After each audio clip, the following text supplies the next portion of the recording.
All right, looks like we have a decent amount of people dialing in. Looks like we have a few more people joining. But first off, welcome to the Pacvue, Amazon, and Walmart strategies for how to mitigate and navigate COVID-19 Cinco de Mayo webinar. It was a mouthful. My name is Matt McGrory, Senior Marketing Manager with Pacvue. And then you also have Riku on the phone, also from Pacvue.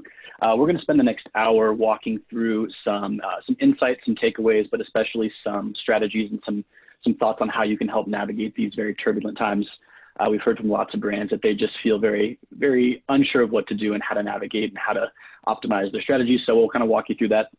This is split into two sections. The first section is a few slides that Riku and I put together, but we do have a decent amount of time reserved at the end for Q&A and questions. So we did receive lots of questions ahead of time. Thank you everyone who submitted those via the Q&A function when you registered. We are gonna review those at the very end of this, and we've also proactively answered some of them in the slides. However, if you do have any questions as we're moving through this deck, please go ahead and use the chat function. We have a few members of the Pacvue team who are logged on and going to help answer some questions as we move through the deck. So with that, we'll go ahead and get started. Matt, could you turn on my video, please? How do I do that? There we go.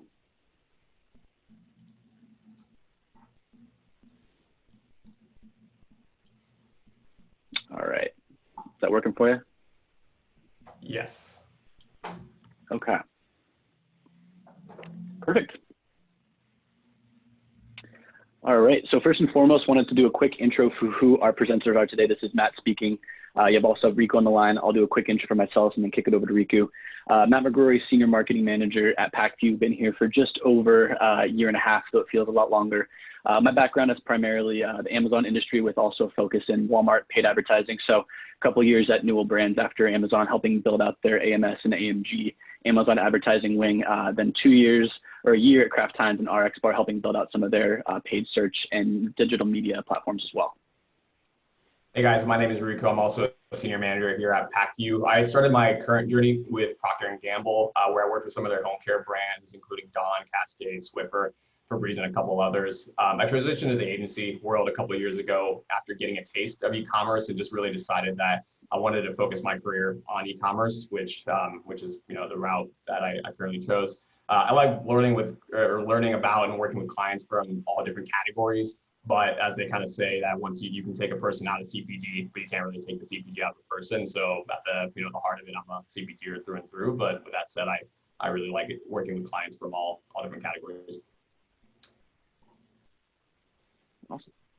Cool. So just a quick note about the company Matt and I worked for, in case of any of you are unfamiliar. We are a technology company first and foremost, and we provide a SaaS solution that really empowers brands to programmatically scale and optimize their advertising on several e-commerce retailer platforms and help manage their business globally. So we have a global footprint. We currently support both Amazon and Walmart. And with that said, we're continually expanding our retailer coverage as APIs open up, elsewhere. We have clients of all sizes around the world. So looking forward to meeting some of you after this, if possible.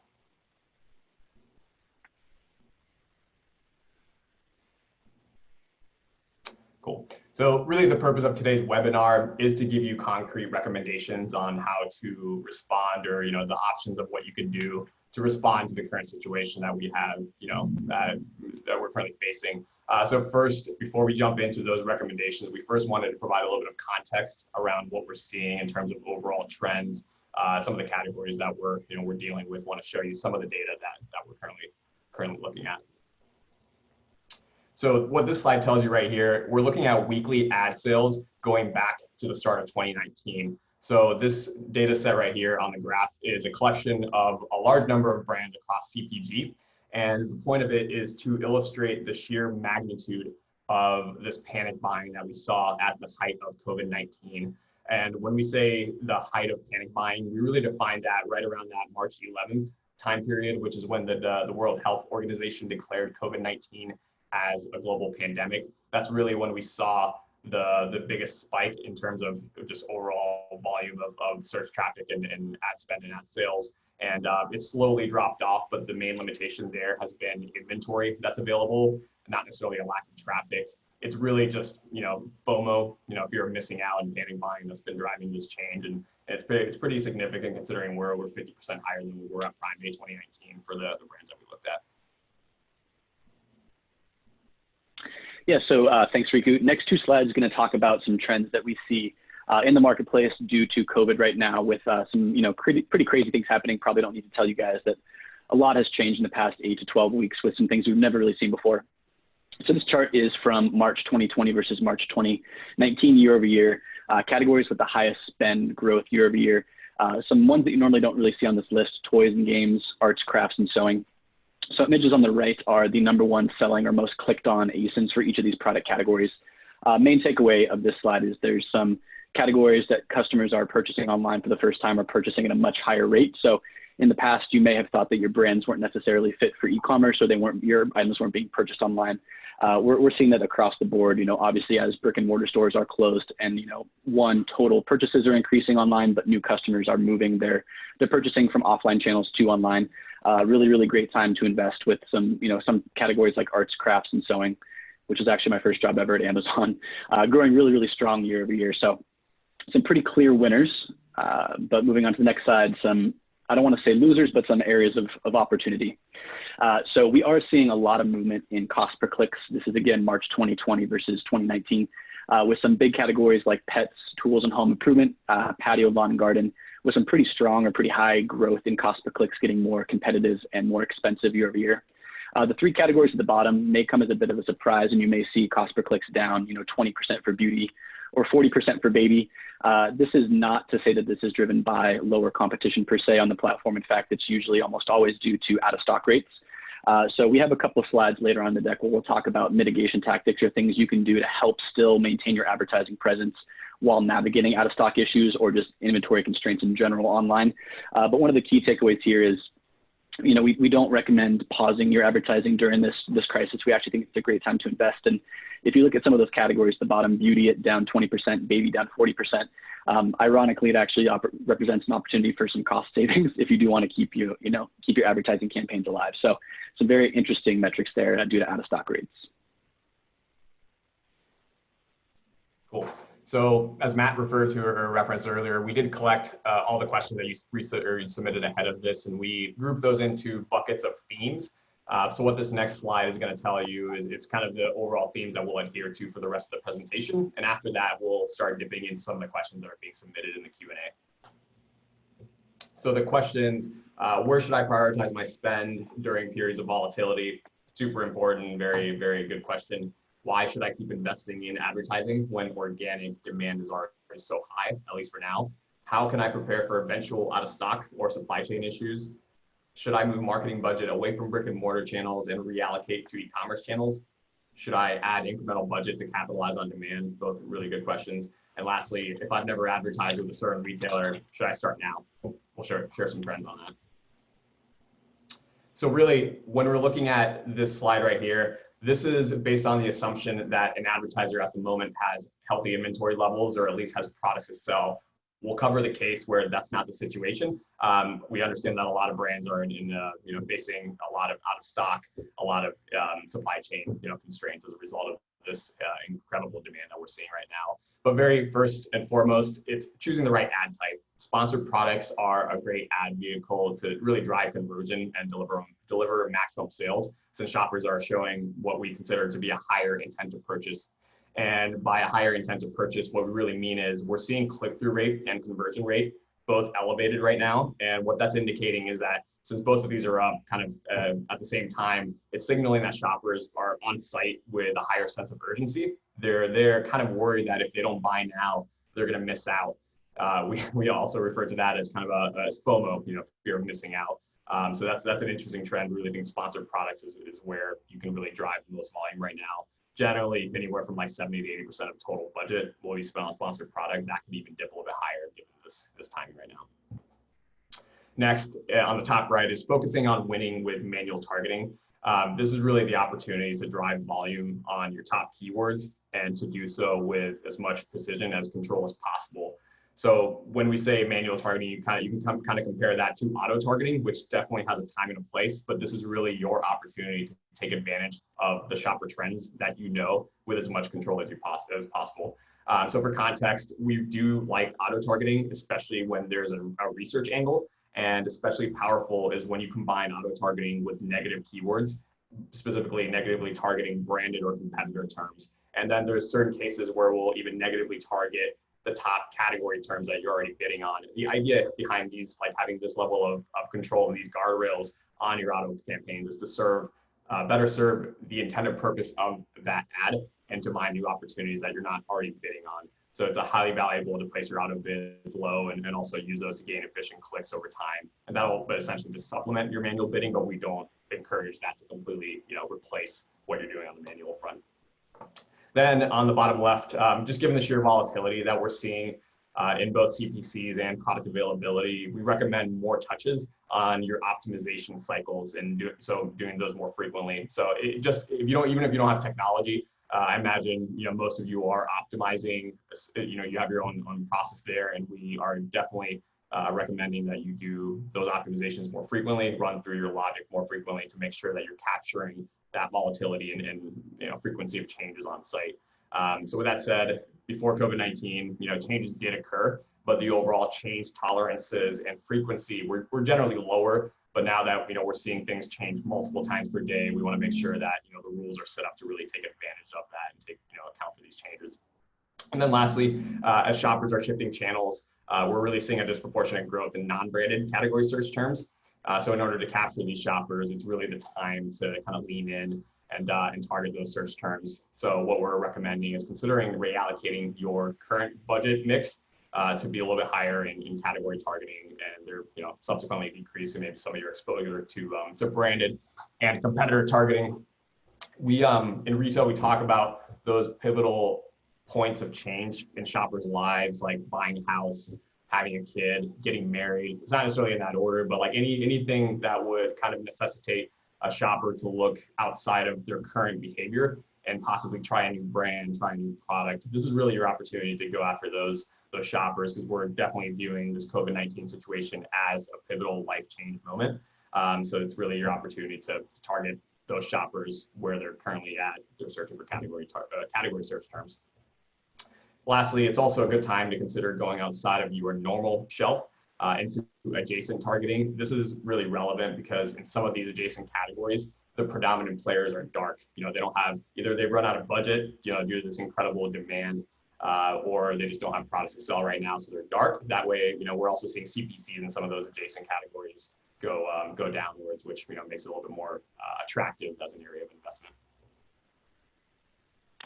That was a perfect segue into my next slide, Riku, which is what we call staying the course. This was a really, really common question we got from multiple dozens of attendees on the webinar today. And the essential question was, why should I keep advertising? Organic demand is already so high. Why should I pay for sales that may have come organically, or I'm dealing with out of stock issues? They're all very fair questions, but we at Pacvue have a pretty strong point of view that you should not pause advertising, or at least not go completely dark. There's a couple big reasons why. First and foremost is the most obvious one, which is share protection. So, if you are having all these brand new customers who are leaving their brick and mortar channels, coming to Amazon or Walmart.com for the first time and actively searching out for your products, maybe they've been a lifelong customer, but you're dark, that allows room for your competitors to come in and be featured in those top 2 to 3 slots in the top row of search results. So just not a great customer experience. One way that we recommend mitigating any out-of-stock issues, which I'll get into at the end of this slide on the right-hand side, is sponsored brand ad units.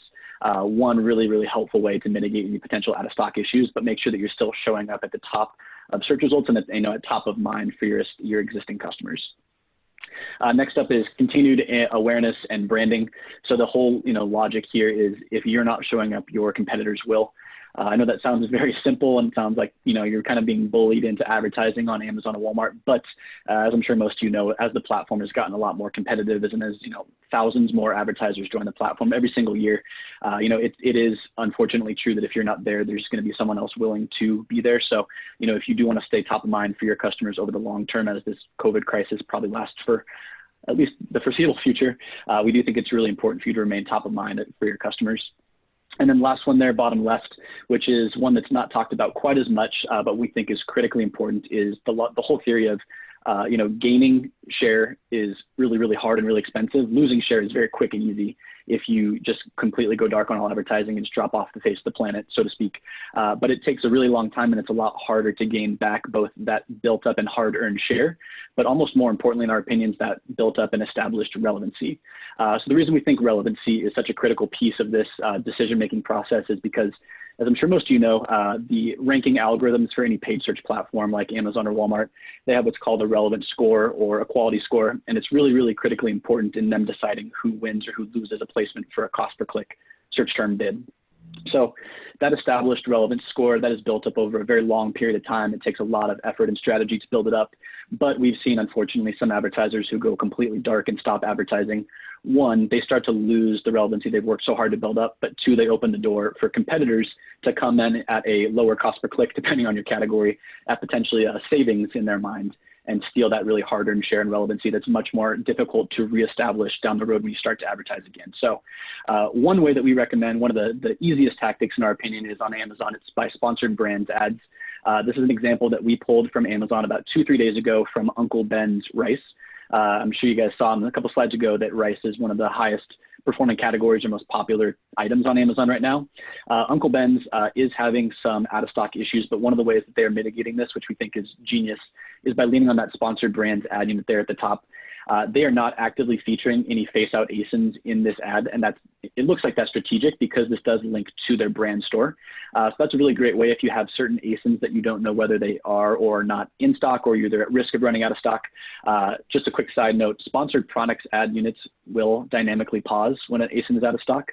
Sponsored brand units will not dynamically pause when items are out of stock on the landing page. So one of our recommendations is do not go dark, but if you really have to be selective about where you're showing up and what you're bidding on, we recommend sponsored brand ad units that lead to your brand store, since that will not go dark if items within that landing page go out of stock.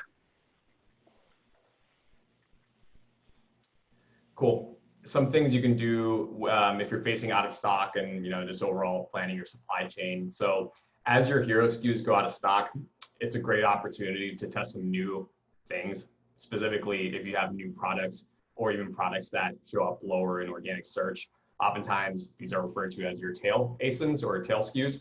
So what the graph on the very left demonstrates is you really have your core business that accelerated very quickly, but organic demand was already super high on these hero ASINs. We were showing up at the very top of organic search to begin with. So we shifted, or the client shifted their strategy to driving this new distribution. And just as a result of this, even though the orange slice looks very, very small, just within a matter of a couple of weeks, we went from having like 1 to 2 reviews on these products to over 50. And as you know, on Amazon, having that high ratings and reviews on a product is really how to unlock additional growth. So it was just a matter of shifting a couple products to promote over the others, and we've seen a tremendous lasting impact as a result of that change. So I would recommend, if you have that legacy, distribution, those products that are going to show up high organically, consider deprioritizing those for the time being, especially, if you have a fear that there's going to go out of stock anyway. It's really your opportunity to try some new stuff.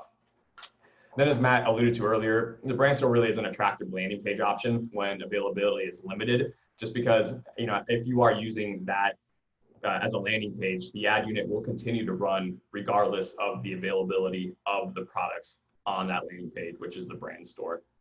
So that example earlier in the rice category, Uncle Ben's was driving to the brand store, even though there were no products that were currently available. That ad unit is going to continue to run. There are situations on the very right there, though, where you might have a scenario where you actually have products that are available. And recently, Amazon opened up the option to change your creative mid-flight, which we were waiting for that for a long time.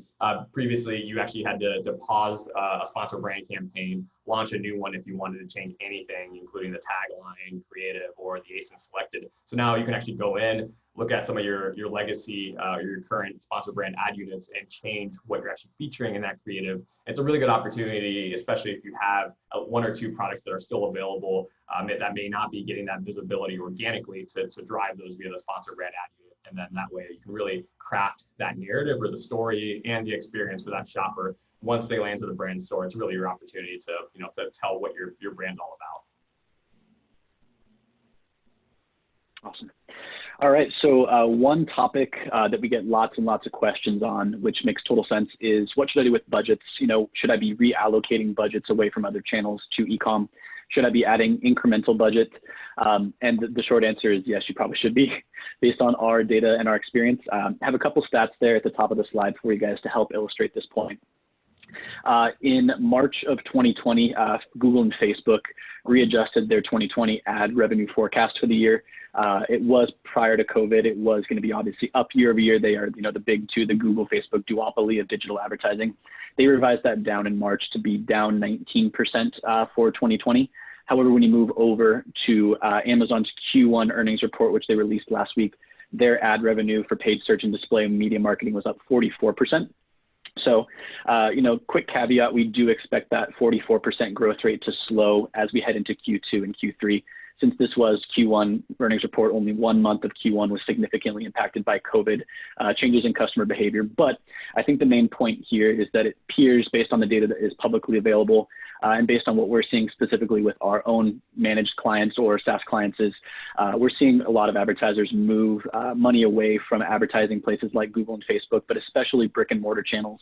Anecdotally, one thing that we hear very commonly is we're having our brands move marketing funds away from a brick and mortar channel for things like sampling at a club or a mass store that you just literally can't even use, as a lot of locations remain closed these days, and moving it to Amazon. And then we also have brands that are moving away from other e-commerce channels, even as they see larger conversion on Amazon and Walmart. These have been, in our opinions, really the two winners so far. Last stat there, top right for you.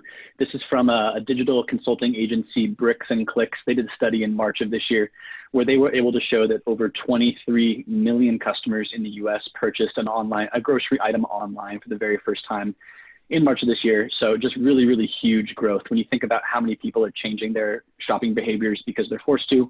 Obviously, we expect to see some of those customers move back to brick and mortar channels as things open up a little bit, but I think we are going to see a very large amount of sustained brand new e-commerce customers that stay there and repeat purchase at those channels. So the question that we get a lot is, should I be reallocating budget? We think yes. The question that we get second most often is, should I be adding incremental budget? That's another one where we would usually say, depending on your situation, yes. Leads me down to the example at the bottom here. This is a really interesting example. We have two CPG brands here. The CPG brand 1, which you see growing their paid share voice on Amazon. This is one of Pacvue's clients who I currently personally work with.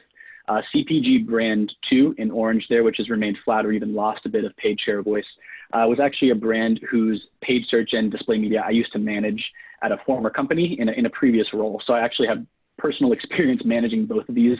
So I can speak to this semi-intelligently. But the really important note here is CPG brand 2, which is a current Pacvue client in blue. They readjust or they reconsider, CPG brand 1 in blue, they reconsider their ad budgets monthly. So they have a lot of flexibility and they're very agile.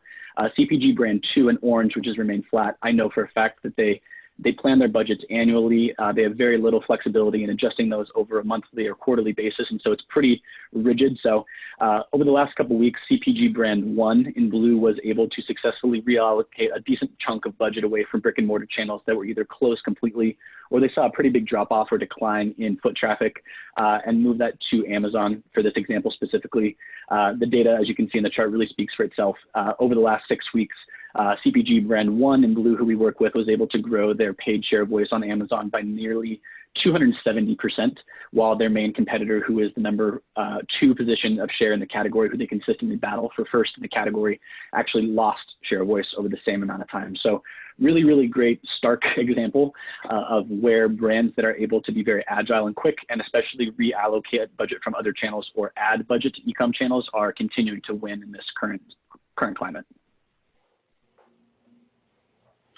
All right, and then I would say another area that we get the most questions, especially recently, is on Walmart. So quick reminder, please feel free to use the Q&A feature at the bottom of your screen in the Zoom meeting. Riku and I will be looking at those after we finish our slides and get to the Q&A section.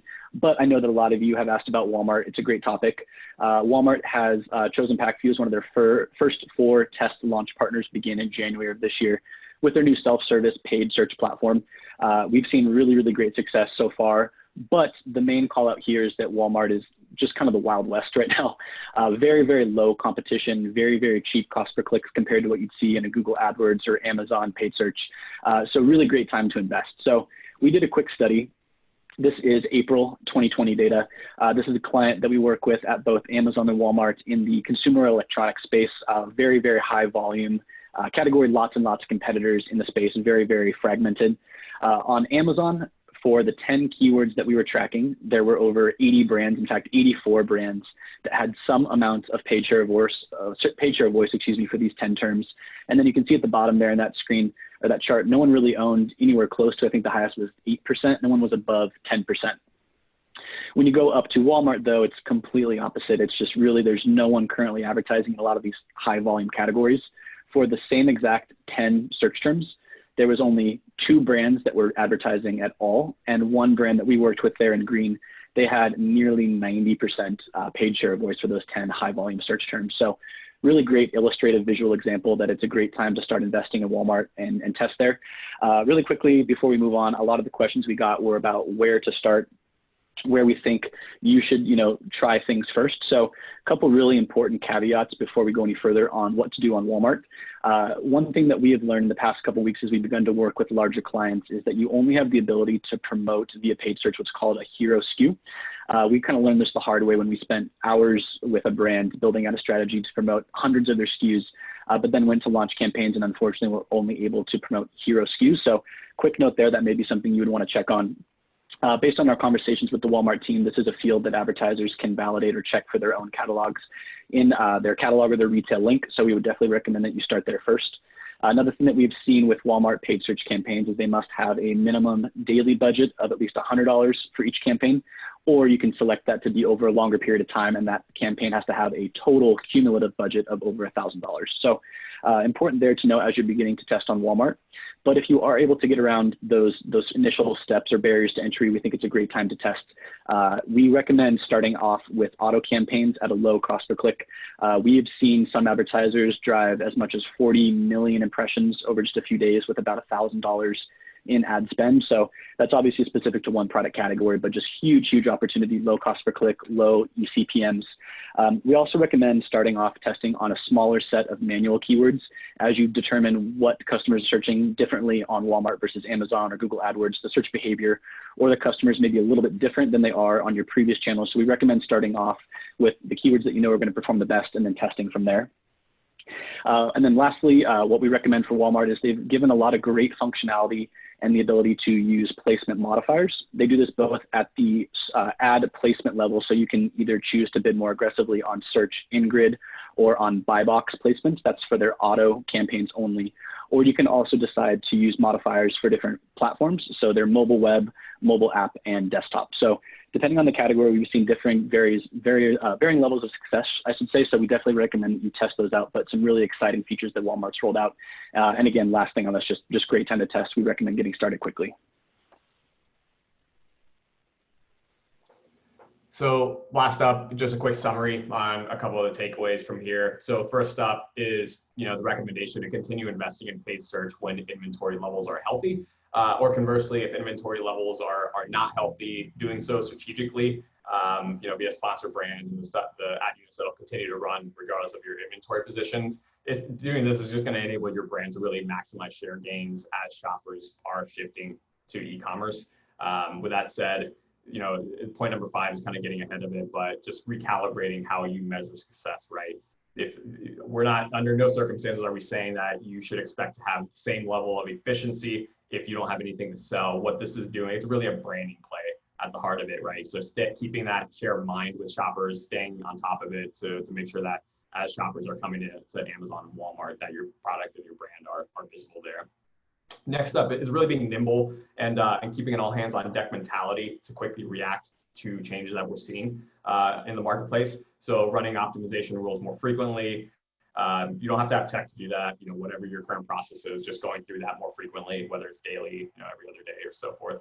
It's also a great time to monitor new search term trends. For Amazon, you can get those from ARAP under the search trends report. There's also other providers where you can get that. Pacvue provides that as well. And you can test new targeting tactics. So some of these new search terms that have, overnight we saw N95 map. This is back when the COVID-19 situation first started to unravel. N95, hand sanitizer, and all that. That was a great way to, test some new targeting methods out. Next up is jumping on new opportunities when they're presented. As Matt alluded to earlier, huge opportunity on Walmart right now. Other retailers just kind of seeing the success of the Amazon advertising and how profitable they are. I think, you'll start to see some of these other players open up their advertising platforms, and those, are a great way to really jump ahead of the game, establish a moat around your business, and get that first mover advantage.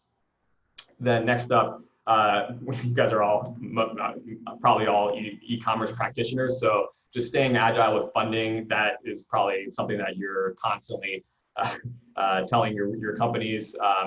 Obviously you guys get it, but the more agile you can be with funding, the better opportunity we see right now, especially if you can either shift from the rest of the balance of the year to right now, if you have the current position to support that change, or either taking it from other channels or even incremental funding asks, constantly presenting those upsides to the brand teams. Right now, e-commerce is what's winning, it's what's working, it's where the shoppers are going. We definitely see this as an investment area for most brands. And then lastly, recalibrating how you measure success. So with that said, I mentioned earlier in point number one that the efficiencies probably aren't going to be as high if you measure it based off of the same success criteria. So if you're using ROAS as your ultimate benchmark, it might not look exactly the same. So you might want to shift to looking at share of voice or some other metrics that maybe are important in the, the normal timing. But right now, I think, it would probably behoove you to reconsider your ROAS thresholds and also what KPIs you're really looking at when you're measuring how effective your marketing is performing. Awesome. All right. Well, I believe that takes us to the end of our presentation that we prepared today. We did want to leave about 30 minutes, and it looks like we hit it almost exactly. Of the hour we have scheduled to leave time for Q&A. So once again, please feel free, if you didn't already, you can enter your question either via the chat function or preferably the Q&A function at the bottom of your screen. We have some quick questions that we're going to run through with you guys, but please use this opportunity. If you have any questions, we're here to help, and we definitely want to help answer as many as we can. So with that, going to go into our Q&A section. We got one here from Jacob. So question, probably cannot see on your screen, from Jacob is, a lot of clients were not able to spend their ad budgets recently because of out of stock issues, but they are planning on still spending that total budget, I'm assuming this year, just later in the year, when they're back in stock. Do you think in some categories that ad spend will actually increase as the year goes on? So yes, two parts to that answer. Yes, I do think in some categories that ad spend that they were unable to use will increase as the year goes on. I think we see brands that are currently paused or have spent less. Recently, we see them moving that budget to, further in the year, later on in Q3 or Q4. So I do think that that will be able to be spent pretty easily, I hope, depending on your own specific supply chain later on this year. But the second part of my answer is I do think there should still be some level of investment or spend now. Due to the reasons we talked about, it's a lot harder to build up that lost share and relevancy down the road. So there are some steps you can take, specifically our sponsored brand example, where even if you're not in stock on all your top SKUs, you could use this as an opportunity to drive traffic to your brand store, block out your competitors, or as Riku pointed out, start to build up the base of your catalog and be able to promote some ASINs or SKUs that may not have traditionally been marketed before.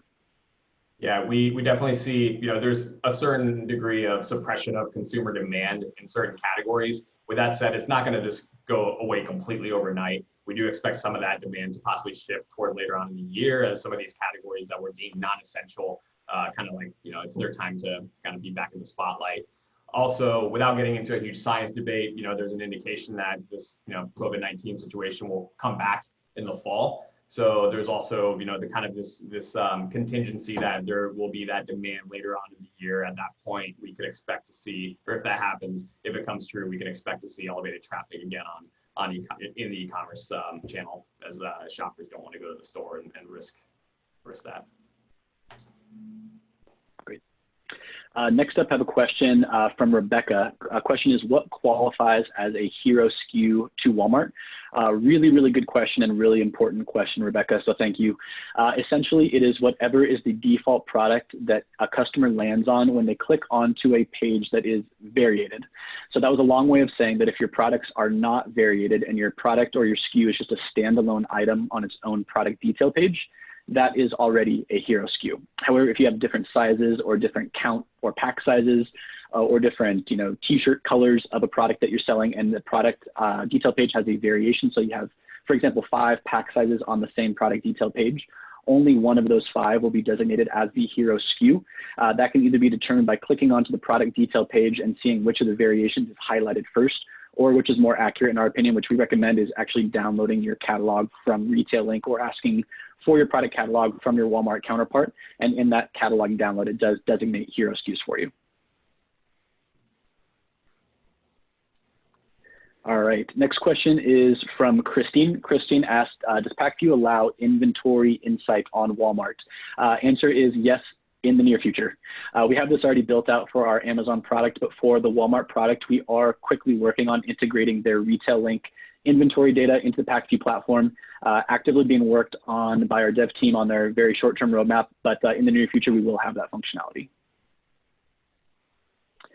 All right, Riku, you want to take the next one? Yeah. Are there specific consumer segments that are choosing Amazon versus Walmart or vice versa? For example, new online shoppers at a specific age or demographic choosing one over the other? That's a really interesting question. I think Walmart has a very interesting angle. The Prime membership isn't a barrier to entry, so I think there's probably going to be some socioeconomic differences in the demographic between the two. We're really, at this point trying to understand, is there, a significant difference in the assortment in terms of like, what are shoppers gravitating towards? We know on Amazon, specifically within the CPG space, you tend to kind of err on the side of larger pack sizes so you can hit certain profit thresholds. On Walmart, if they're building a basket, getting that delivery, perhaps like the more everyday available SKUs will be the ones that rise to prominence. So I think, kind of looking at different factors, I think there is definitely going to be different consumer like demographics. I don't necessarily think that the segments themselves will be different. At the end of the day, everybody needs laundry detergent, everybody needs toilet paper. It's just a matter of like the premium, like on Amazon, for example, you have a little bit more affluent demographic. So perhaps the more the higher premium brands will index a little bit higher than they will on Walmart. We just don't have enough data yet in the advertising space to make a conclusion, but those are some of the early thoughts that we have. Awesome. Matt, really quickly in the chat, I saw a question from Kelly that I wanted to quickly answer, which was entered in the chat. It was, do you recommend using AI optimization during this time? The short answer is yes, but be careful. Reason being is that AI does not do well, in my experience, with volatility and very frequent large-scale swings and roller coaster peaks and valleys. Another word of caution is for AI to work most effectively, it needs a very large data set. And so whenever using AI optimization, we want to make sure that you are only using it on keywords or campaigns or for a business that sees a decent amount of high impression and search volume in general, just because the more data you give our AI optimization to work with, the much better the decisions it makes are. So yes, we do recommend using it and continuing to use it if you have so previously, but definitely, in my opinion, it'd be a good idea to audit more frequently to make sure that it's working as anticipated. Yeah, AI is great at optimizing towards a specific KPI. Oftentimes that's ROAS or ACOS, but it's not great at structuring the bids based off of a inherent strategy, right? So it's kind of marrying the art and the science behind PPC management. AI is great at making optimizations and all that. You definitely still need that human touch to kind of help achieve your brand objectives. And Matt, we actually had another one in the overall chat, which is a little bit lengthy one, but I can tackle it if you're okay with that. Yes, please. I was just going to bring that up. I don't want to make Nicholas think we forgot him, so please go for it.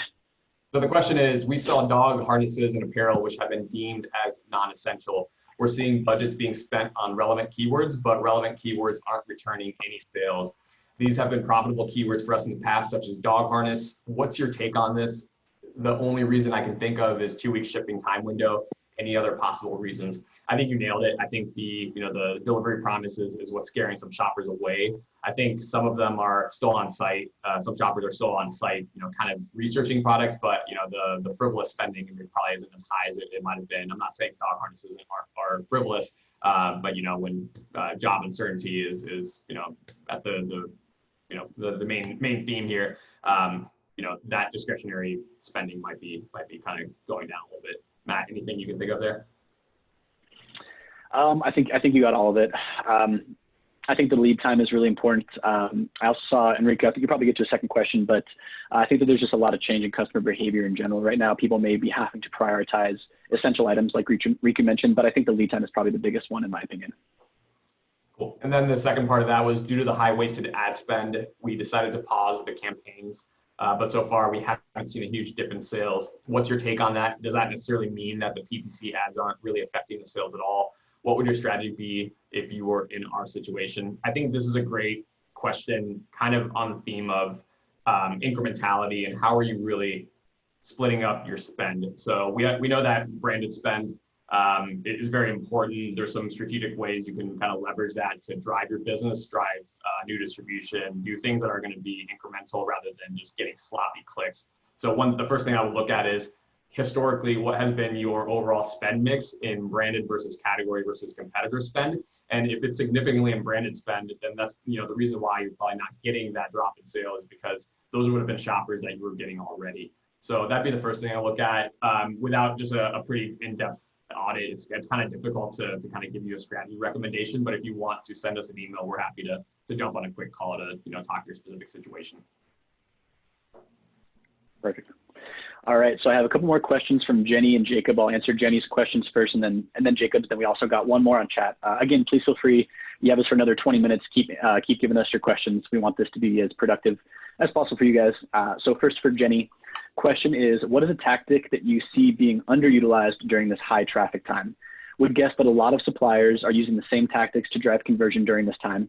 Is there an opportunity that many suppliers are missing out on? So really good question. One that comes to mind it's a really simple tactic that we see generally underutilized is tracking new search terms. The way that you can do this to make sure that you're staying on top of emerging trends or areas of your product category that people are bidding that you may not have targeted before, which is leveraging auto campaigns to generate keyword lists for you. So what you can do is run an auto campaign on either Amazon or Walmart. The functionality currently works a little bit better on Amazon, but what you can do is run that for a few weeks and you actually get a list back of all the search terms that were matched with your auto campaign. So you can see exactly what keywords customers are searching that are leading to them seeing your ad and then them clicking and converting to a sale. Other one we definitely recommend is, as there's this huge influx of brand new e-commerce customers and traffic to e-com sites in general, it's probably going to fundamentally change the mix of how people are searching what search terms and what items people look for online are more or less popular. Reason I say that is we're probably seeing a lot of change in just the general search ranking trends. So a report you can download from Vendor Central on Amazon is called the Search Terms Report. It ranks all top 250,000 keywords on Amazon for you. So it's really, really great in learning what customers are searching for more frequently than in the past. So you can see if there's something that you may be missing out on in terms of a search trend. And then last part of my answer to your question, Jenny, is sponsored display ad units. This is one of the three ad types on Amazon that is, in my opinion, most underutilized. Reason I bring up sponsored display is because there's multiple different targeting options within sponsored display, but it does allow you to purchase placement or bid for placement directly on either your own product detail pages or a competitor product detail page.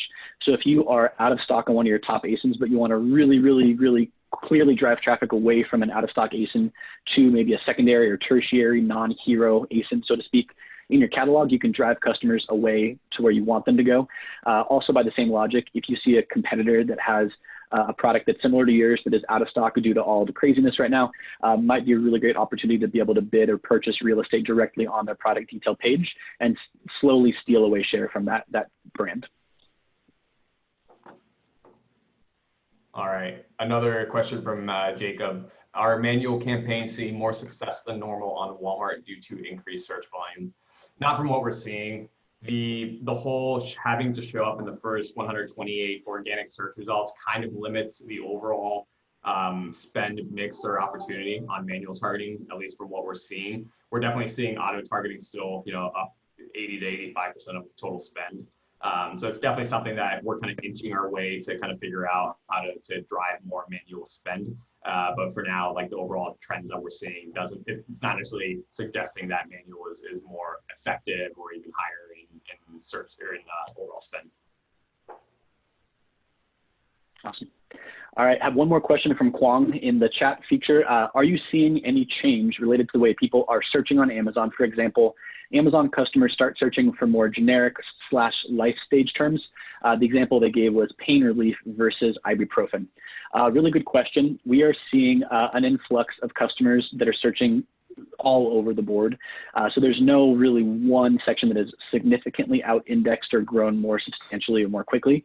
However, we are seeing a large portion of customers that are shopping online for the first time. And so we are seeing stronger growth in what we call the category space. So for example, a category term would be dog food or pain relief versus a branded term being Advil or Purina dog food.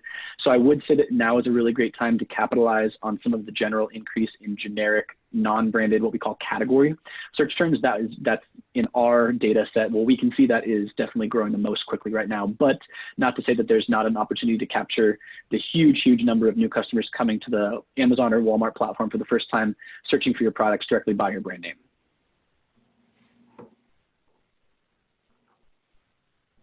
All right.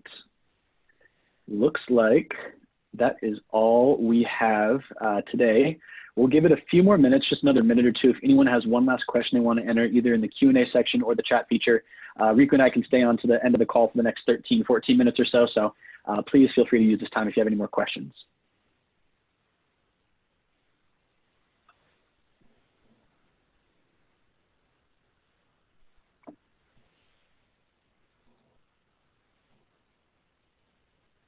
I got another question from Nicholas for a follow-up question.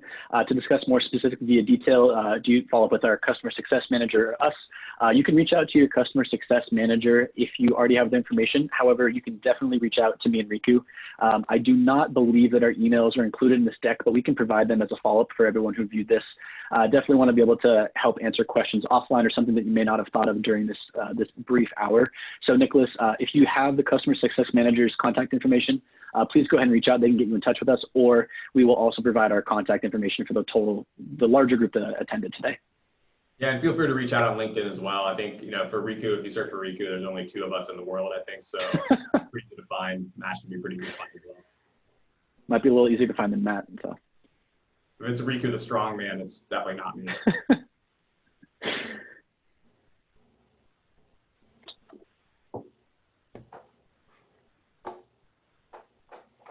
All right. Well, looks like that is all the questions we got today. Looks like we may have just gotten one more in our Q&A section. Got a question from also Matt, great name. Are there any smart ways to be advertising towards our in-store product listings right now, like Walmart grocery listings? Really great question. So short answer is for Walmart specifically, for their OGP, currently at this point in time, no opportunities to promote in-store items or bid on online listings for online Walmart grocery or in-store grocery. However, I guess the logic here would be if you are seeing lots of customers who are coming to a website and happen to buy their groceries online, I think it's pretty sound logic to say, or it's fair to say that you do want to be showing up in front of these brand new customers where if they had a brand they previously purchased in a store that was not yours, but they're coming to the site, either Walmart or Amazon, to look for that grocery item and are searching that brand's item, might be a really great opportunity for you to promote either your own or compete on a competitor's term to show up and be top of mind. So when they are able to go back to a brick and mortar store, they would be, thinking more frequently or more quickly of your brand. But unfortunately, since Amazon doesn't have brick and mortar and since Walmart's OGP is not currently linked with its paid search platform, no really great options at the moment. Riku, not sure if there's anything you want to add to that. Nope, great response. We had an internal question. Did we include a contact us at the end of this deck? Yeah, we do. We sure did. Thank you to Adam for asking that question, our marketing director. Yes, here's a great way to get in touch with us. go ahead and contact us, sales@pacvue.com. This is also being recorded. We will send out the recording via email to everyone who attended today. We can also provide my and Riku's email addresses, but quickest way to get in touch with us is right there. Thank you again, Adam, sales@pacvue.com.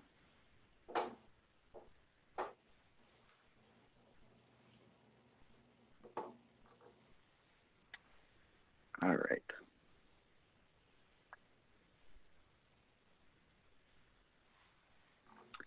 All right, guys, I think that is all we had today. We're going to go ahead and call it there. Once again, thank you to everyone on the line. Looks like some people have dropped off, but for you, those of you still there, thank you very much for taking this hour of your day to join us and talk about COVID strategies and mitigation steps. I know that it can be a very uncertain time, both personally and professionally, and a lot of us are unsure what to do during this very crazy time, but we really appreciate you taking the time out of your day. Again, if you'd like to learn more about Pacvue or you have any follow-up questions for us, even want to sign up for a demo or a free 30-day trial, please go ahead and reach out to sales@pacvue.com.